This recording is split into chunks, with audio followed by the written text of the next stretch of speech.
Hey everyone, it's Benzino, and this is a really off the top video, but the premise of the video is going to be that I don't think that your past should define your future, and I'm going to be using a few examples. So, the first example I'm going to use is a woman's past. So, as men, we have a thing where we're very territorial, especially when it comes to women.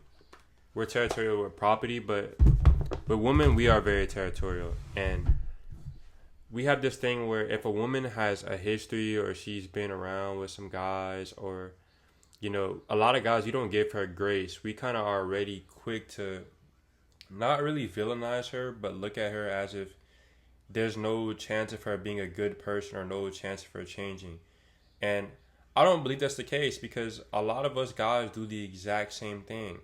And my opinion on this topic was controversial for the longest time because I do still agree morally something like sleeping around is the same. Morally sleeping around it's not a good thing. It's not good for your ability to pair. It's not good for your body for one because one thing it does is it definitely does increase the likelihood of you catching an STD or catching some sort of infection, virus, whatever you want to call it. And I believe spiritually that you have a soul tie. No matter how numb you think you are to things like emotions, catching feelings for someone, if you're sleeping with someone, it's an intimate thing. So we can't just zoom past that male or female. Sleeping with someone that you don't plan to have a long time with, a long understanding with, it's not a good thing because you're giving access to your body. And so it took me a long time too as a guy because our egos are also tied to this. So it's like it's not the same for sure because yes, guys they're meant to reproduce a lot of things, a lot more than women are, and women are meant to reproduce one at a time. I get mainly one at a time, right? So I get it. Like a guy's body is meant for that. It's meant for it's what it's for. But that's the thing. Like just because there's human nature, just because we have a nature doesn't mean that we have to act on it all the time. The whole point of us being people that submit to God is that we have a nature that we could act on. We have a fleshly nature that we can act on, but with order we don't act on it. And that's what righteousness is. It's making the right choice. So yeah, I have an instinct that I should sleep with the most women I possibly can that are attractive to me, but I don't have to act on it, and not acting on it gives me strength. So that's what makes that important.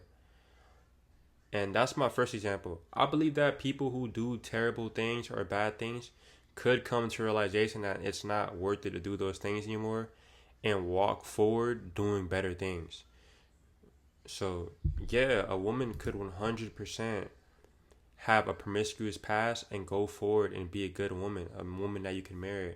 The only difference is for me, I think that someone's repentance should show off of how they're living.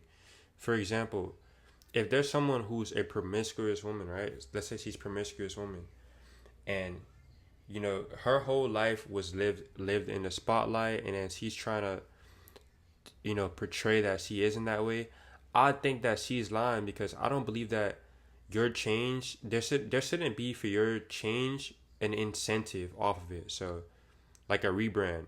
If you are a promiscuous person, why would it matter to let everyone know that you've changed and you found God and then you try to profit off of that? I don't feel like that's genuine. Like that's genuine because why would you want to how could you profit off your relationship with God? It just seems really really self-centered. If you lived a life like that and you portrayed it and you showed many people that lifestyle and you influenced them, then you're responsible for all the stuff that happens after that, the negatives of that, the after effects of that. And to not even acknowledge what you did, to just say, "Oh, I've changed," and then try to profit again, it just seems very selfish, and a lot of people do it. But someone who's really changed, I don't think they necessarily would care about letting everyone know. I don't think they necessarily care about how they're portrayed. The change would be just with them. It makes sense with them, right? So a lot of people who changed, you don't see them doing the same things anymore. They don't care when people are asking. They're not as accessible because they found not inner peace, but they're comfortable in their solitude. And that's my strongest example.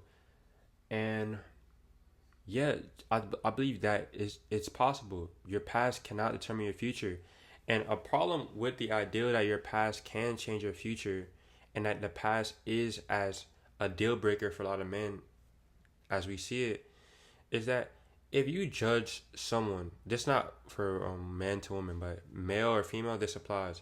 If you judge someone off of their past, and you think the past is the only indicator for the future, which is a strong indicator, but if you think it's the only indicator for the future, then you're completely wrong. Because if someone judged you by every mistake you made, you think that every mistake you made, or every tendency you made that is negative, you think that you've worked and patched up each and every one of them? No, you haven't. And when you get in a relationship, there's more things to worry about than just someone's past. The idea of even asking about someone's past is important to me, but the idea of obsessing over it is not. It doesn't make sense to me. Obsessing over it doesn't make sense, because what are you gonna do? Hold that against the person?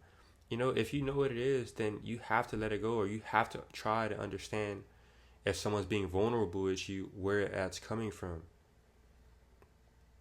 And that takes being an adult. That takes being mature. And being a mature adult, it isn't an easy thing to do, but it takes a lot of surrendering. It takes a lot of sacrifice. That's what love really requires you to do. Surrender. Okay, I have a preconceived notion of what I think a girlfriend should be, or a partner should be.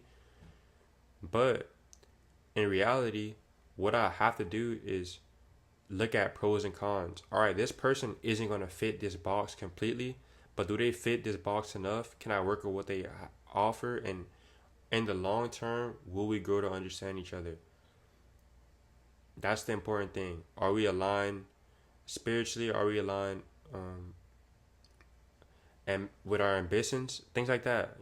That stuff matters when you look at a relationship, and you should not overlook it. A lot of relationships fail because people think to themselves, this is a small thing right here, and no, it's actually a big thing, which is why it's better to be alone, because ending up getting hurt is not a small thing. It's very, dude, it could make or break you as a man. Like, picking the wrong person could make or break you, man and woman. So that's just my video as of now. I think it's an important thing.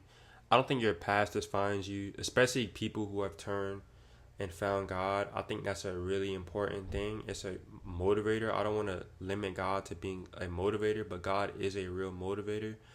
And God is the catalyst for a lot of people having a whole 360 in their life and being able to appreciate small things. That's the most important thing, in my opinion, as far as my change has went and others' change have went, is that I'm able to appreciate small things. Before, I would always be out and about. I would never really want to be home. But now I'm actually okay with being home. I edit videos. I go on walks. I go to work. It's calm. I talk to like one or two friends a day. I don't have the friend groups anymore. Not that many distractions. I haven't really been able to train recently, but I plan on training again and fighting more often. My life feels good. I have a lot of goals for myself. I want to move to a foreign country to fight. I want to come back if I have enough money and live on the West Coast. Something chill. Life is good. And I think people can really change and figure out they want other things for themselves. Like, people don't always want to be living in sin. And that's the important lesson that we also learn. People can change, guys. Hope you like the video. This is a pretty easy video to make. I'm probably going to make another Yap video. So make sure you subscribe if you liked it. Zeno out. Peace.